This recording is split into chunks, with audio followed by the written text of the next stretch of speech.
साधु, अरे साधु जी किताब कहाँ मिला?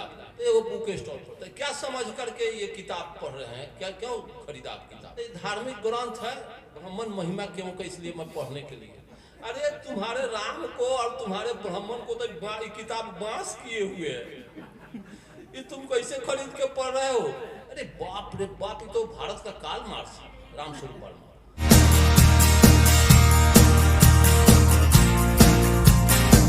जातीय सम्मेलन को संबोधित करने के लिए टाटा में मैं गया था, तो वहां एक साधु पूरा पूर्णिया से आया था, पूरे मतलब उसका सब गमछा उमछा झोला उला सब पर श्री राम जय श्री राम लिखा हुआ था। तो मुझे जो मिला था इधर जो बेड सोने के लिए, उससे ठीक 1 मीटर के दूरी पर वो साधु था, जटा उटा चिमटा उमटा लिए हुए रामरामा में डूबा हुआ था। तब वो एक रामस्वरूप वर्मा का किसी बुक स्टॉल पर, टाटा में किसी बुक स्टॉल पर धार्मिक ग्रंथ समझ करके लिया था, ब्राह्मण महिमा क्यों और कैसे। 2 रुपया उसका दाम उस समय था, पॉकेट साइज का था, और उसका कागज भी कोई अच्छी और उसका प्रिंट भी कोई अच्छा नहीं था। तो मैं उस साधु कहीं चला गया, पान खाने या खैनी खाने चला गया, तो मैं सो ही करके अपना हाथ बढ़ा करके देखा कि ये साधु कौन चीज पढ़ रहा है, क्या पढ़ रहा है। तो देखे तो किताबों टान करके मैं पढ़ना शुरू किया, तो देखे कि ब्राह्मण महिमा क्यों और कैसे। अब इसी क्रम में मेरे पिताजी आ गया, उसी चौकी के बगल में उनका भी था। तो वो कह दिए कि क्या पढ़ते हो? तो 1-2 पन्ना मैं पढ़ा था। तो ये एक साधु का ही किताब है, ब्राह्मण महिमा क्यों और कैसे, लेखक रामस्वरूप वर्मा अर्जक संघ से प्रकाशित हुई। तो लाओ इधर, मैं पिताजी को दिया। तो पिताजी जब पढ़े 6-7 पन्ना पढ़ने के बाद वो तो बाप बाप करने लगे। क्या है? अरे बाप रे बाप, ये तो भारत का कार्ल मार्क्स रामस्वरूप वर्मा। अरे ये तो डायलेक्टिकल मेटरलिज्म है भारत का। ये तो सत्य को जिस तरह से रामस्वरूप वर्मा पकड़े हैं, यही यहाँ का बीमारी को दुरुस्त करेगा, ये अर्जक संघ। और वो लगे पढ़ने, खाना भी छोड़ दिया। उस साधु को कहते हैं, आया साधु, अरे साधु जी किताब कहाँ मिला? तो वो बुक स्टॉल पर। तो क्या समझ करके ये किताब पढ़ रहे हैं? क्या क्यों खरीदा आप किताब?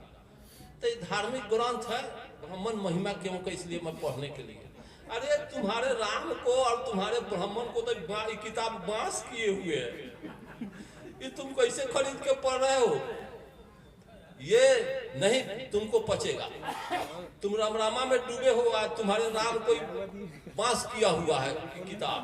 लाओ दे हमको 2 रुपया लो। तो कहा कि ले लीजिए।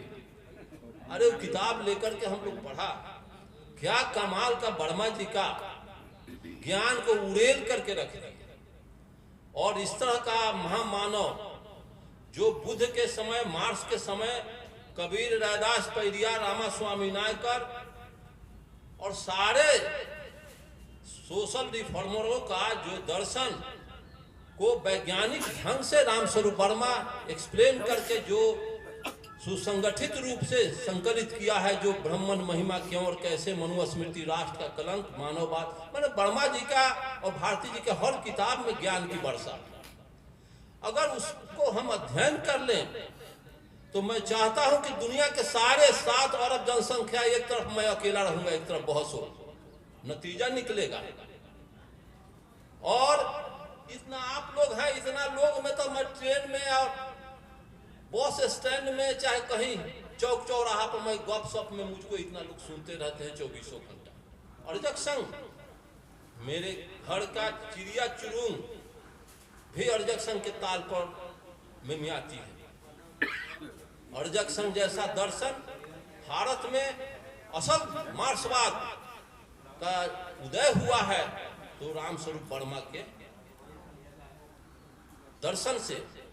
और रामस्वरूप वर्मा तो निहाल कर दिया। यहाँ का जो मूलवासी है, शूद्र बैकवर्ड है, अर्जक है, उसको अभी तक ज्ञान नहीं हुआ। ज्ञान का अर्थ होता है कि सत्य को सत्य के रूप में समझना ही ज्ञान है।